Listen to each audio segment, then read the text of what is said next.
interviewed Carnegie in 1908, and Carnegie died in 1919, well before its publication.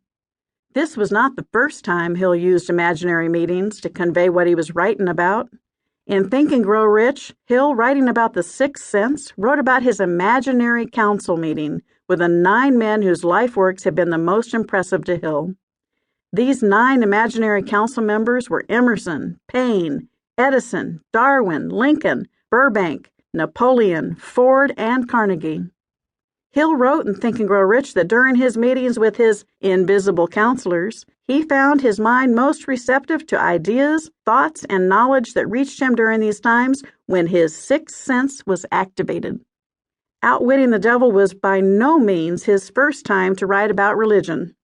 In fact, after he published Law of Success in 1928, he received letters of criticism about his stance on schools and religion. In Think and Grow Rich, in the chapter The 6 Ghosts of Fear, Hill wrote that fear of death, in the majority of cases, could be charged to religious fanaticism. Hill had much to say about religious leaders in this section of his classic bestseller. Hill had much to say about religion even in his Hill's Golden Rule magazine. He wrote an article, A Suggestion to Ministers of the Gospel, in which he admonished church leaders to teach their followers to practice harmony among each other. So the choice is yours. Did Hill actually talk to the devil, or is this a parable created to reach and touch your heart?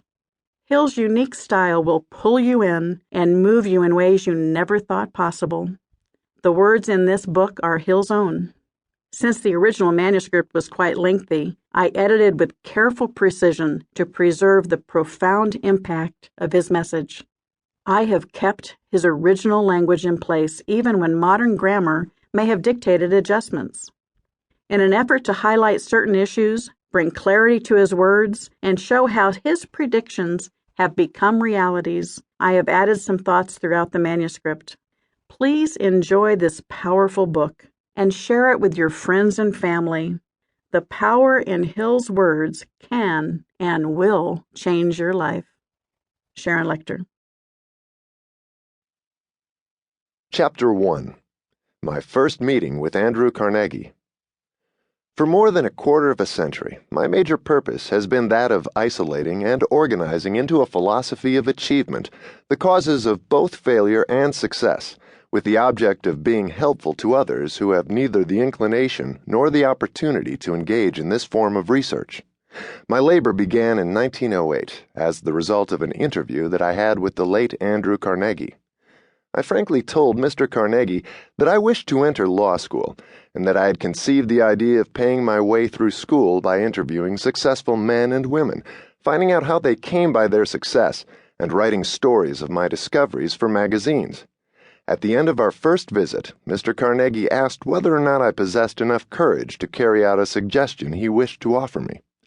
I replied that courage was about all I did have, and that I was prepared to do my best to carry out any suggestion he cared to offer. He then said, "Your idea of writing stories about men and women who are successful is commendable, as far as it goes, and I have no intention of trying to discourage you from carrying out your purpose.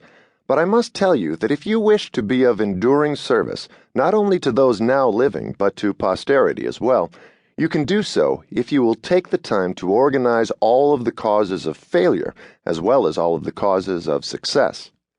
There are millions of people in the world who have not the slightest conception of the causes of success and failure.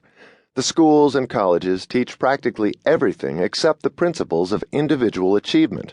They require young men and women to spend from 4 to 8 years acquiring abstract knowledge, but do not teach them what to do with this knowledge after they get it. The world is in need of a practical, understandable philosophy of achievement, organized from the factual knowledge gained from the experience of men and women in the great university of life. In the entire field of philosophy, I find nothing which even remotely resembles the sort of philosophy which I have in mind.